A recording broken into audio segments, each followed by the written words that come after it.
ہمارے جو چیف اپنا کیا ہے منسٹر اگر علی احمد گنڈاپور صاحب اور پوری پارٹی وہ سن رہی ہے. نیکسٹ یہ ہے کہ ہماری کے پی کے میں جو جماعت ہے ایک پروسیس ہم نے رکھا ہوا ہے, ایک پروسیجر ہے کہ پہلے پارلیمنٹری پارٹی کے پاس آئے گا وہ لوگوں کا ہے ٹکٹ کا مسئلہ, اس کے بعد ایک ہم نے ایپیکس باڈی رکھی ہے پولیٹیکل کمیٹی, اس کے پاس جائے گا, پھر خان صاحب کے پاس جائے گا, پھر خان صاحب نے تو دستخط کر, خان صاحب نے ایک پروسیجر بنایا. خان صاحب ہمیشہ کہتے ہیں کہ میں اس پارٹی کو بھی اسی طرح ادارہ بنانا چاہتا ہوں جس طرح میں نے شوکت خانہ کو ادارہ بنا دیا, جس طرح میں نے انڈسٹری کو ادارہ بنایا, میری ذات کا اس کے اندر کوئی انٹرفیئرنس نہیں ہے. لہٰذا یہ اب ہم پہ ڈیپینڈ کرتا ہے کہ فیصلے ہوں وہ اچھے ہونے چاہیے اور ہوں گے انشاءاللہ. اور ایک بات اور ہے کہ اگر 4 لوگوں کے نام آتے ہیں ذیشان صاحب تو ہونا تو ایک ہی ہے. مطلب اب ہماری جو سیٹ ہے وہ چھوڑی گئی ہے, بائی الیکشن ہو رہے ہیں 31 جولائی کو, 4 فیمیل کے نام ہے یا 5 کے, تو ہونا تو ٹکٹ ایک کا. اکثر لوگوں نے اس باتیں بھی پڑھ دی ہماری پارٹی کے اندر سے بھی ہوئی ہیں, لیکن یہ وہ جماعت ہے. خان صاحب کو میں نے دیکھا ہے وہ اتنا کوئی پولیٹیکل لیڈر نہیں. آپ ذیشان صاحب جائیں, خان صاحب ایک بندے کی کان میں بات بھی سنتے ہیں. میں ان کے اسٹیمنے کو داد دیتا ہوں کہ وہ ورکر اندر کیا ان کے یہ علم میں ہے کہ عرفان سلیم جیسے پرانے کارکن پر ترجیح دی گئی ہے مرزا آفریدی کو, کیا یہ علم میں ہے بانی پی ٹی آئی کے؟ دیکھیں بانی پی ٹی آئی کے علم میں میں ایک آپ سے ریکویسٹ ہے کہ میں ان کا سپوکس پرسن ہوں. اگر میری ملاقات نہیں ہونے دی جاتی ڈسپائٹ اسلام آباد ہائی کورٹ کے حکم ہے.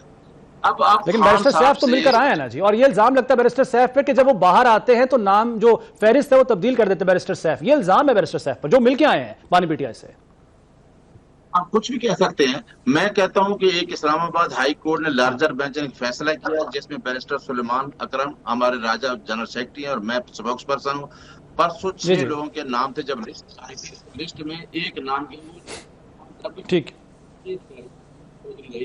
باقی لوگوں کو روک لیا گیا. اگر میں چاہتا تو آج میں آپ سے وہ بات شیئر کر رہا ہوتا خان صاحب کی وہ اسٹیٹمنٹ. لہٰذا ہماری تو ریکویسٹ ہے کہ ایک آدمی کو آپ ٹھیک ہے رکھا ہوا ہے. چلیں بالکل ٹھیک ہے, پوائنٹ آ گیا سر آپ کا. میں چاہوں گا ذرا اسلم غوری صاحب کو بھی شامل کریں, کافی دیر سے وہ خاموش بیٹھے ہیں. ٹھیک ہے, میں آپ کی طرف آتا ہوں نیازی صاحب. اسلم غوری صاحب, ویسے تو معاہدہ ہو گیا تھا جو حکومت ہے کے پی میں اس کی اور اپوزیشن کے درمیان 5-6 سے, اور جس میں 2 سیٹیں آپ کی بھی شامل تھی, لیکن اگر یہ ناراض اراکین نہیں مانتے, دستبردار نہیں ہوتے, تو پھر ظاہر ہے وہ مقابلہ کریں گے, اور پھر مقابلے کی صورت میں پھر معاہدہ جو ہے وہ ختم ہو جائے گا جو آپ کے درمیان اور جو کے پی حکومت کے درمیان ہوا. اور کیا آپ کے خیال میں, بحیثیت میں ایک سیاسی ورکر کے آپ سے پوچھ رہا ہوں, کہ کیا آپ کے خیال میں پی ٹی آئی کے اندر جو یہ کہا جاتا ہے ایک تاثر ہے کہ دھڑے بندی ہے اور اختلافات اتنے بڑھ گئے ہیں کہ ہر ایک کی اپنی اپنی ایک سوچ پائی جاتی ہے, کیا وہ درست ہے وہ تاثر, یا پھر جس طرح سے نیازی صاحب بیان کر رہے ہیں سب اچھا ہے کی رپورٹ ہے؟ بہت شکریہ آپ کا. بات یہ ہے کہ ہمارے اور پہلے اپوزیشن اور ہمارے درمیان میں ایک معاہدہ ہوا, جس معاہدے کے تحت ہمیں 2 نشستیں سینٹ کی ملی, جو ہمارا حصہ ہے اس کے مطابق حصہ دیا گیا. تو اس کے بعد اپوزیشن کا اور گورنمنٹ کے درمیان میں, پی ٹی آئی گورنمنٹ کے درمیان میں ایک معاہدہ ہوا. ملاقاتیں 2-3 ہوئی ہیں, اور میرے علم کے مطابق تھوڑی دیر پہلے بھی ایک ملاقات چل رہی ہے, جس میں یہ سب حضرات ہمارے لوگ بھی موجود ہیں اور پی ٹی آئی کے لوگ بھی موجود ہیں. تو یہ ایک چیز تو طے ہوگی. اس سے سب سے بڑا فائدہ یہ ہوگا کہ جمہوریت پہ کوئی دھبا نہیں آئے گا, جمہوریت پہ کوئی داغ نہیں لگے گا, کوئی وہاں منڈی نہیں لگے گی, خرید و فروخت نہیں ہوگا, ہارس ٹریڈنگ نہیں ہوگی. اس سے ہم سب بچ جائیں گے. باقی اگر انتخاب ہوتا ہے, ہم انتخاب میں جاتے ہیں, تو میں سمجھتا ہوں کہ ہم نے اپنے جسے کے مطابق ہی کینڈیڈیٹ کھڑے کیے ہیں. جتنی ہماری ضرورت ہے, جتنے ہمارے پاس ووٹ ہیں, ہمارے کینڈیڈیٹ بھی اسی حساب سے ہیں. اور میں سمجھتا ہوں کہ انشاءاللہ ہمارے کینڈیڈیٹ اس صورت میں بھی ایزیلی انشاءاللہ جیت جائیں گے. تو یہ تو ہے وہاں کی پوزیشن, جو اس وقت بھی وہاں میٹنگ چل رہی ہے. ابھی تک آخری رپورٹ میرے پاس جو ہے اس کے مطابق پی ٹی آئی کے 2 لوگ ابھی تک کھڑے ہوئے ہیں, باقی ودرا ہو چکے ہیں. ابھی 2 ساتھی وہاں کھڑے ہوئے ہیں, وہ ودرا نہیں ہوئے. اور جب تک وہ ودرا نہیں ہوتے, پی ٹی آئی ان کو کروا نہیں دیتی ودرا, اس وقت تک جو ہے ان اپوز والا سلسلہ نہیں ہوگا. تو یہ تو ہے ایک وہ میٹر میں بات. دوسری بات میں یہ کروں گا کہ اس صورت میں اگر انتخاب میں جاتے ہیں تو اس صورت میں بھی پی ٹی آئی ہی کا نقصان ہے. پی ٹی آئی ہی کا نقصان ہے, کیونکہ پی ٹی آئی مربوط نہیں ہے ایک سسٹم میں. پی ٹی آئی میں اختلافات ہیں صاحب ظاہر. جب پارٹی کا سربراہ جیل میں بیٹھا ہوا ہے, میرے بھائی ابھی کہہ رہے تھے ہمارے ملاقاتیں بھی نہیں ہونے دے رہے ہیں, اور ملاقاتیں بھی کوئی اور ایسے حضرات کر رہے ہیں جو اب ان کے پسندیدہ ہوتے ہیں, ملاقات کروانے والے تھے, تو پھر مسائل تو پیدا ہوتے ہیں, اور پھر کارکنوں میں افواہیں بھی ہوتی ہیں. اچھا غوری صاحب, ایک سوال سر, ایک سوال آیا ہے میرے ذہن میں, اگر یہ فائدہ یا نقصان پی ٹی آئی کا تھا اور معاہدہ کرنا پی ٹی آئی کے لیے فائدہ مند ثابت ہونا تھا, تو سر یہ 5-6 کا جو فارمولا ہے یہ آپ لوگوں کی فیور میں کیوں نہیں ہوا؟ یعنی 6 نشستیں اب اس وقت اس معاہدے کے تحت پی ٹی آئی کو مل رہی ہیں, 5 آپ کو مل رہی ہیں, تو الٹا حساب ہو گیا اگر یہ فائدہ صرف پی ٹی آئی کا ہی ہونا تھا تو. دیکھیں پی ٹی آئی کے نمبر زیادہ ہے نا, یہ پی ٹی آئی کے ایم پی زیادہ ہے, اس لیے ان کو 6 مل رہی ہیں. ہمارے ایم پی ان سے کم ہے, ہمیں 5 مل رہی ہیں, اور اس لیے یہ پی ٹی آئی کو زیادہ مل رہی ہے کہ پی ٹی آئی کے ایم پی زیادہ ہیں. لیکن اگر پی ٹی آئی یہ انپوز نہیں ہونے دے, وہاں پر مسائل ان سے بنتے ہیں اور الیکشن میں جاتے ہیں, تو اس صورت میں پی ٹی آئی کے ووٹ اپنے ڈیوائڈ ہو جائیں گے. جب پی ٹی آئی کے اپنے ووٹ ڈیوائڈ ہو جائیں گے تو صاف ظاہر ہے پھر پی ٹی آئی کی سیٹیں بھی لاس ہو جائیں گی. تو یہ پرابلم تو آ رہا ہے, جو نظر آ رہا ہے. ہم چاہ رہے ہیں کہ کسی کے لیے یہ صورتحال نہ بنے. اس سے قبل آپ کو پتہ ہے بلوچستان میں کتنی انگلیاں اٹھتی تھیں, کسی دفعہ ہم نے بلوچستان میں جو فارمولا کیا وہاں پر بڑے سکون کے ساتھ انتخاب ہوا, اور اس وقت بھی ہم دیکھو کھلے دل کے ساتھ کہہ رہے ہیں پی ٹی آئی کی 6 بنتی ہیں تو پی ٹی آئی کو 6 ملنی چاہیے. ہم نے تو نہیں کہا 5 ملنی چاہیے, ان کو 6 ملنی چاہیے. اور ہم چونکہ اپوزیشن کے ساتھ کھڑے ہوئے ہیں تو اپوزیشن میں 2 ہمارے حصے کے مطابق بن رہی ہیں, تو ہم نے 2 مانگی ہیں ان سے. ہم نے تیسری کی خواہش کا اظہار نہیں کیا. تو اگر تیسری کا کریں گے تو پھر ہم جوڑ توڑ کے اندر چلے جائیں گے اور معاملہ بگڑ جائے گا. تو یہ وہ صورتحال ہے. پی ٹی آئی کے اندرونی معاملات جو اس کی قیادت کے جیل میں ہونے کی وجہ سے پیدا ہو رہے ہیں, وہ مسائل پیدا ہو رہے ہیں, اور اس وقت ٹھیک ٹھاک مسائل ہیں پی ٹی آئی کے پی ٹی آئی کے اندر. اب مانے یا نہ مانے, ہم کہیں یا نہ کہیں, کس طرح نظر آزما ہوتی ہے پی ٹی آئی اس مسئلے سے.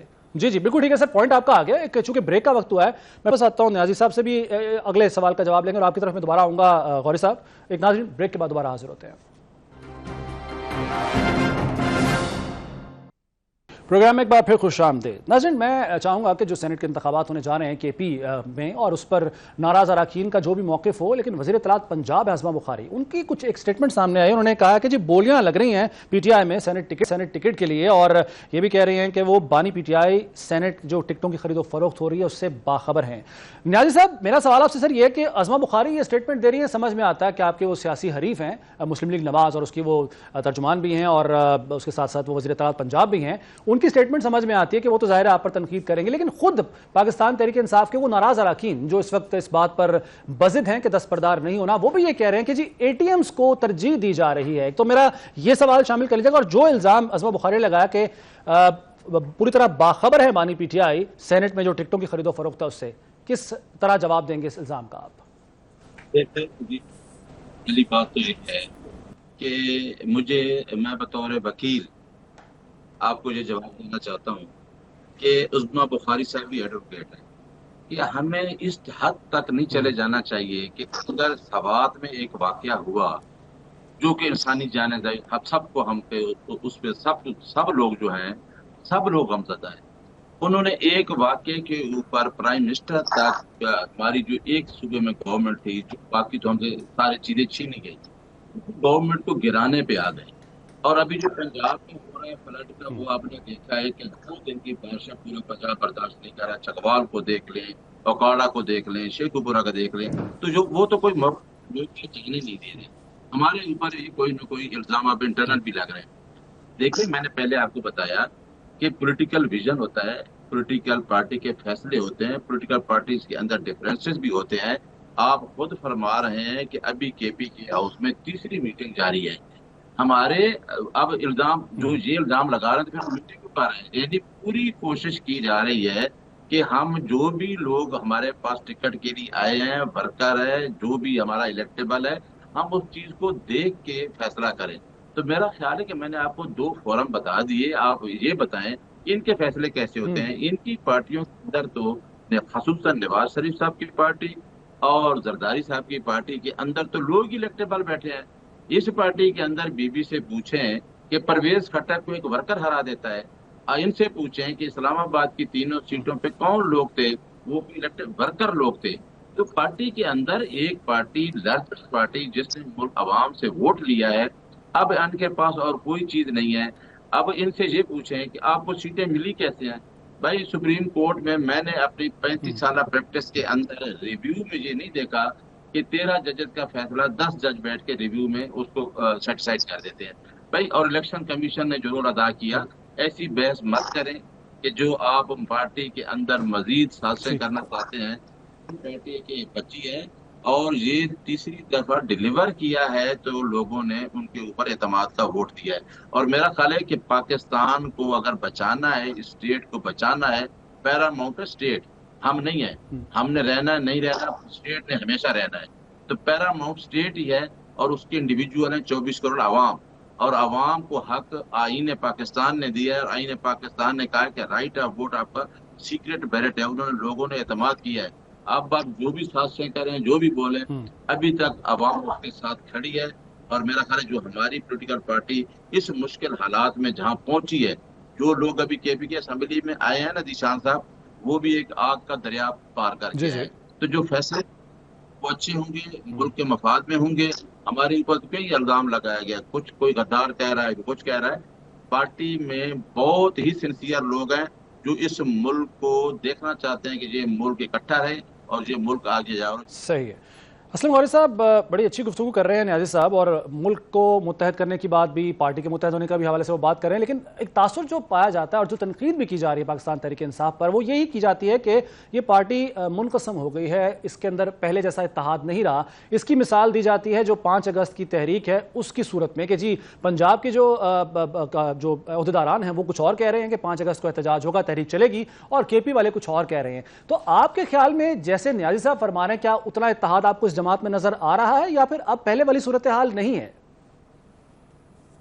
دیکھیے اصل میں بات یہ ہے کہ جو ان کے علی امین زدہ پور صاحب ہیں وہ باقاعدہ کو پارٹی کا عہدہ تو نہیں رکھتے.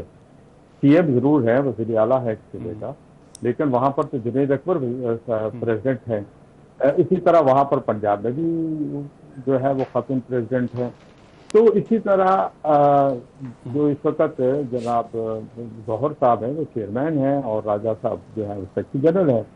لیکن یہ کس حیثیت میں یہ اس کے اعلانات کرتا ہے، اور جب یہ اعلانات غلط کرتا ہے تو پارٹی میں انتشار پیدا ہوتا ہے. اب ایک تو پوائنٹ یہ بھی ذہن میں آ رہا ہے اور لوگ اس پہ تنقید کر رہے ہیں، ان کی پارٹی کے اندر سے تنقید ہو رہی ہے. مجھے خیر یہ کہنا تو نہیں چاہیے باتیں کہ یہ جو کل تک جو حکومت، جو پولیس ہمیں اٹک کراسنی کرنے دیتی تھی، اس نے لاہور تک ہمیں پروٹوکول اور حفاظت کیسے کی. لاہور کی روڈیں ہمارے لیے خالی کرائی گئیں، لاہور میں ہمیں باقاعدہ پولیس نے پروٹوکول دیا. پھر وہاں جانے کے بعد جب پارٹی کا فیصلہ تو یہ ہے کہ 5 اگست کو ہم نے احتجاج کرنا ہے، اور ایک سائڈ پہ کے پی کے صوبائی صدر بیٹھے ہیں اور ایک سائڈ پہ مرکزی سیکرٹری جنرل بیٹھے ہیں، ان سے مشاورت کے بغیر وہ فوراً اعلان کر دیتا ہے کہ نہیں جی 90 دن کے بعد، 90 دن کے اندر یہ ہونا چاہیے اور ورنہ میں یہ کر دوں گا. تو اس کے بعد راجہ صاحب کو بھی صفائی دینی پڑی. انہوں نے میڈیا پہ آ کے کہا کہ یہ ان کا ذاتی فیصلہ ہے، پارٹی کا فیصلہ وہی ہے، اور یہی چیز جنید اکبر صاحب کو بھی کہنی پڑی. اسی طرح کچھ دن پہلے اس نے کو مولانا فضل الرحمان صاحب کے خلاف، بلکہ اسی لاہور میں حرزہ سرائی کی، تو اس کا جواب بھی جنید اکبر صاحب نے ٹویٹر پہ دیا کہ نہیں، مولانا صاحب کے لیے یہ باتیں مناسب نہیں ہیں. ہم جو ہمارے پارٹی قائد ہیں ان کا اور مولانا صاحب کے بارے میں ہمارے رابطے ہیں اور اس طرح کی بات نہ کریں. بلکہ میں ایک بات اور بھی کہنا چاہوں گا، کل ان کی پارٹی کے بڑے کا رابطہ ہوا ہے سے، اور میں نام نہیں لینا مناسب سمجھتا. وہ کہہ رہے تھے کیا اس اسٹیج پہ ہم سینٹ میں اکٹھے ہو سکتے ہیں انتخاب میں کے پی کے میں. تو ہم نے ان سے کہا کہ یہ تو بہت وقت گزر گیا ہے، ہم نے کمٹمنٹ کر لی ہے اپوزیشن کے ساتھ. اگر یہ اس سے پہلے 2-3 دن پہلے بات کرتے تو پی ٹی آئی کو اس میں فائدہ ہوتا ہے. ایک سینیٹر زیادہ نکلتا پی ٹی آئی کا، کیونکہ اس میں جو ترجیح 1 2 3 ہوتی ہے اس کا فائدہ ملتا ہے سامنے والے کو. تو ساری ترجیح تو ہمارے پاس تو نہیں تھی. تو لیکن انہوں نے کہا کہ ہم سے غلطی ہوئی ہے، ہم نے لیٹ کیا. جو ان کے میں مرکزی عہدیدار کی بات کر رہا ہوں، میں نام نہیں لینا چاہتا، کامران مصطفیٰ صاحب سے بات کی ٹیلی فون پر. تو کہنے کی بات یہ ہے کہ پی ٹی آئی کے اندر جو جذباتی کچھ لوگ ہیں، جو عنصر ہیں، اور ان عنصر کو وہ پی ٹی آئی کو تنہائی کی طرف دھکیلتے ہیں. وہ پی ٹی آئی کو دوسری سیاسی جماعتوں کے ساتھ نہیں چل رہے. ہمارے ان کے درمیان اتنے بڑے فاصلے تھے، اور ہم نے بڑی ایک مدت کے بعد اتنی ہمارے آپس میں محبت اور شیر و شکر ہوگی تھی ان کی پوری قیادت کا، کوئی تصور ہی نہیں کر سکتا تھا کہ اتنی جلدی یہ سب لوگ اس طرح ہو جائیں گے. لیکن اس وقت بھی آپ کو پتا ہے جب وہ ساتھ ہمارے ساتھ میٹنگوں میں بیٹھے ہوتے تھے، اکرم وقاص، علی امین اور اس طرح کے لوگ جو ہیں، بیرسٹر صاحب جیسے لوگ باہر بیٹھے غلط بیان دے رہے ہوتے تھے، تو جس پہ وہ اندر بیٹھے ہوئے میرے دوست ہم سے معذرتیں کر رہے ہوتے تھے، تو پھر جا کے وہ خان صاحب کو بھی شکایتیں کرتے تھے ان کی، پھر ان کو آپ کو یاد ہوگا بالکل ٹھیک ہے سر، علی امین کو بالکل ٹھیک ہے شٹپ کال بھی کو اندر سے جیل سے شٹپ کال بھی آئی. تو یہ ساری صورتحال پارٹی کے اندر مسائل ہیں، اس کے اب کیا نہیں ہے وہ علیحدہ بات ہے، لیکن ہیں مسائل اور نظر بھی آ رہے ہیں، لیکن ظاہر ہے ان سے نبرد آزما بھی پارٹی کا ہی کام ہے، ان سے نبرد آزما ہونا. ٹھیک ہے سر، پوائنٹ آپ کا آ گیا. اسلم غوری صاحب آپ کا اور نیاز اللہ خان نیاز صاحب آپ دونوں کا بہت شکریہ، آپ نے اپنا قیمتی وقت دیا. بریک کا وقت تو ہے، بریک کے بعد پروگرام میں دوبارہ حاضر ہوتے ہیں.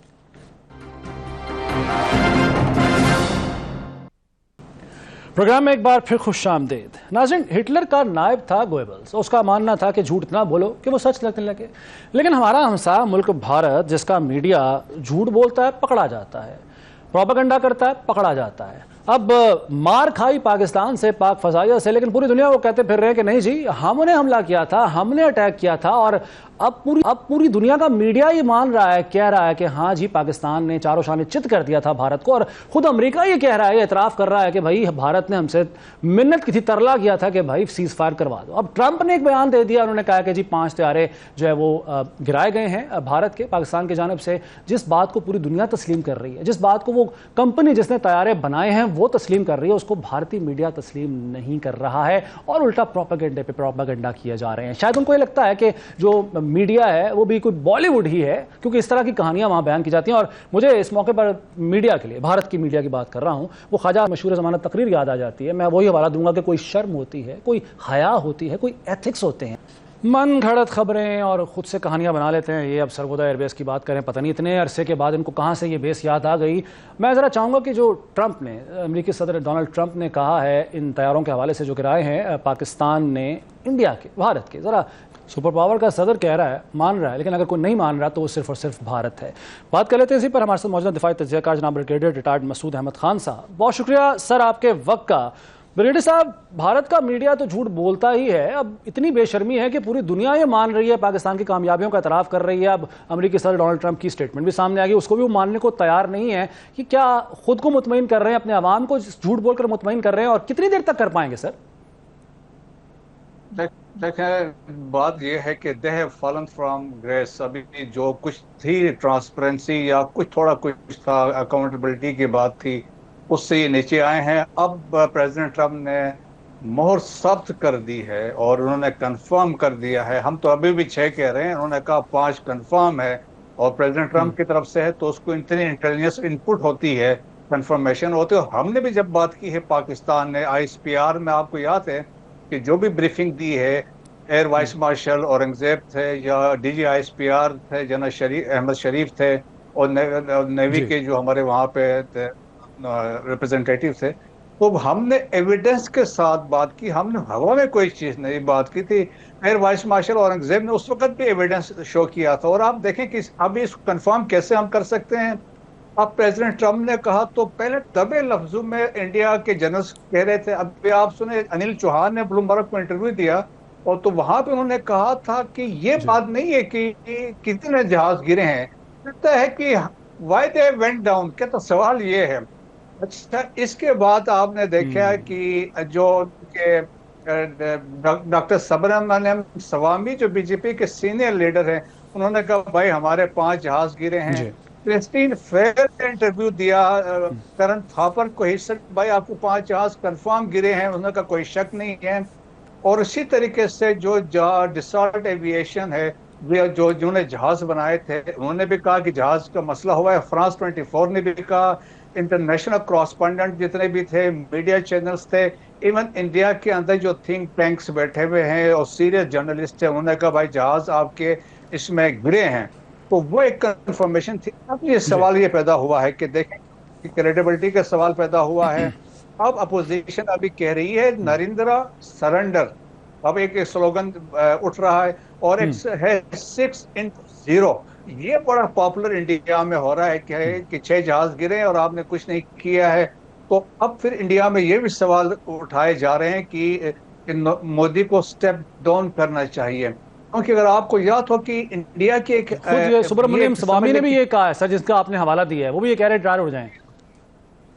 ریٹائر، اور ایون جو BJP کے جو پریزیڈنٹ ہیں موہن بھگوت، انہوں نے بھی کہا کہ بھائی آپ سٹیپ ڈاؤن کر جائیں.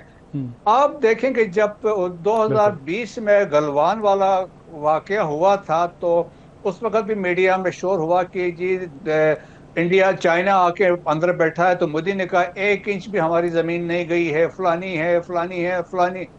بٹ اب بعد میں اسٹیبلش ہوا 2500 اسکوائر کلومیٹرز پہ ابھی چائنا بیٹھا ہوا ہے انڈین ایلیگلی آکوپائڈ جموں کشمیر لداخ میں. سو یہ انہیبٹ ہے کہ یہ جھوٹ بولتے ہیں اور اپنا آپ کو ابھی یہ پھنس گئے ہیں. ابھی دیکھیں جو ہم کہتے ہیں نا پولیٹیکل جو کیپٹل تھا انٹرنل، وہ ان کے ہاتھ سے نکل گیا. بی جے پی آلریڈی دیکھیں کہ وہ 2 مقامی جو ریجنل پارٹیز کے مرہون محنت قائم ہے. ایک پارٹی ہٹتی ہے، یا تیلگو دیشم والے ہٹ جاتے ہیں یا جنتا دل والے ہٹ جاتے ہیں، یا گورنمنٹ ویسے گر جائے گی. سو میرے خیال میں یہ آخری جھٹکے ہیں جو بی جے پی اور جو مودی لیڈ گورنمنٹ ہے. بالکل ٹھیک ہے سر. ایک طرف تو جو پہلگام کا دعویٰ کرتے ہیں کہ جی پاکستان کی طرف سے اٹیک کیا گیا تھا، لیکن ثبوت ندارت مانگ کے ثبوت ان سے تھک گئے ہیں، اور تھرڈ پارٹی کی طرف سے تحقیقات کا بھی ہم بار آپشن دے چکے ہیں.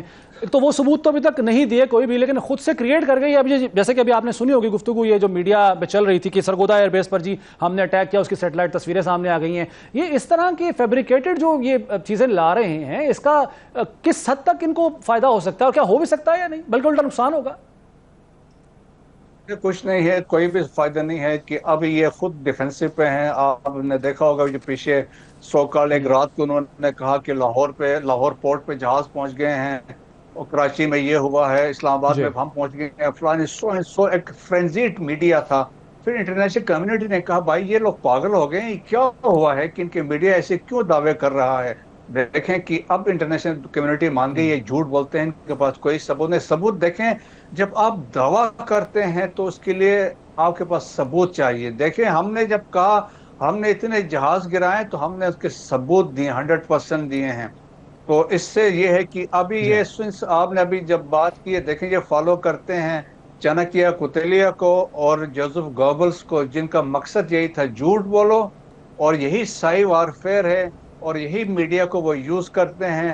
را ایفیلیٹڈ اکاؤنٹس کو یوز کرتے ہیں، مین اسٹریم سوشل میڈیا کو یوز کرتے ہیں. اگر آپ کو یاد ہو EU لیب میں کیا ہوا تھا، there were 750 fake media outlets جو کنٹینٹ کریٹیکل ٹو پاکستان تھا وہی کیری کرتے تھے، یورپ میں بیٹھے ہوئے تھے، ایلزویئر بیٹھے ہوئے تھے. سو یہ دیکھیں کہ سوشل میڈیا بھی آپ دیکھیں ایکس کے اوپر جو ہے ان کے اکاؤنٹس دیکھیں، وہ اسپیسیفک پاکستان ہیں اور فیک اکاؤنٹس ہیں. لیکن یہ ہے کہ اب انڈیا میں پبلک نے بھی ریئلائز کیا. دیٹس وائی دیکھیں انٹرنیشنل کمیونٹی کیوں پاکستان کو پریفر کر رہی ہے، کیوں پریزیڈنٹ ٹرمپ ہر دفعہ پاکستان کا نام لے رہا ہے. جس طرح پاکستان نے رسپونڈ کیا بنیان المرصوص میں، اور جس طریقے سے وی ڈیلیورڈ، اور دیکھیں یہ کریڈٹ دیں پولیٹیکل لیڈرشپ کو اور آرمی میں فیلڈ مارشل عاصم منیر کو، جس کو اسٹریٹجک کلیئرٹی تھی، جن کو پتا تھا ہم نے کیا کرنا، اور ہم نے شروع سے کہا تھا ہم ایک جواب دیں گے. جب جواب دیں گے دنیا کو لگ پتہ جائے گا، اور اکارڈنگلی ہم نے کیا. اب دیکھیں جس طرح میں نے کہا دے نیور ایکسپیکٹڈ کہ ایسا رسپانس ہوگا کہ پاکستان سے، کیونکہ وہ سمجھتے تھے کنونشنل اسیمیٹریز ہیں کہ پاکستان کنونشنلی ویک ہے، پاکستان انڈیا کو فیس نہیں کر سکتا ہے. لیکن ہم نے ان کو وہاں بھی غلط ثابت کیا، اور پاکستان نے تو اپنے پورے کارڈ تو ابھی کھولے ہی نہیں ہے نا. ہم نے تو ایک جھلک دکھائی ہے، اور اس میں انڈیا بھاگا ساری دنیا میں بھاگتا رہا. اور ابھی 14 دفعہ ٹرمپ کہہ چکے ہیں سیز فائر میں نے کروایا ہے، اور جس خوف میں یہ تھے. آج دیکھیں میں آپ کو بتاؤں کہ they will take another 10 to 15 years صفائیاں دیتے ہوئے کہ ہمارے ساتھ کیا ہوا ہے. بالکل ٹھیک ہے سر، بہت شکریہ سر. بریگیڈیئر ریٹائرڈ مسعود احمد خان صاحب، بڑی تفصیل سے آپ نے ساری صورتحال پیش کیا. اور بھارت جتنی مرضی کوشش کر رہے، جتنی مرضی جھوٹ بول رہے، جو سچ ہے وہ سامنے آ ہی جاتا ہے. اور پاکستان کی کامیابی کا اعتراف پوری دنیا کر رہی ہے. دنیا کی جو اس وقت سپر پاور ہے امریکہ، اس کے صدر ڈونلڈ ٹرمپ بار بار کر رہے ہیں. اور یہ ان کی جو سٹیٹمنٹ ہے، اس سٹیٹمنٹ سے ہر بار بھارت میں ضرور آگ لگتی ہوگی. بہرحال پروگرام کا وقت ختم ہو گیا ہے. ذیشان ملک کو اجازت دیجیے، اللہ حافظ.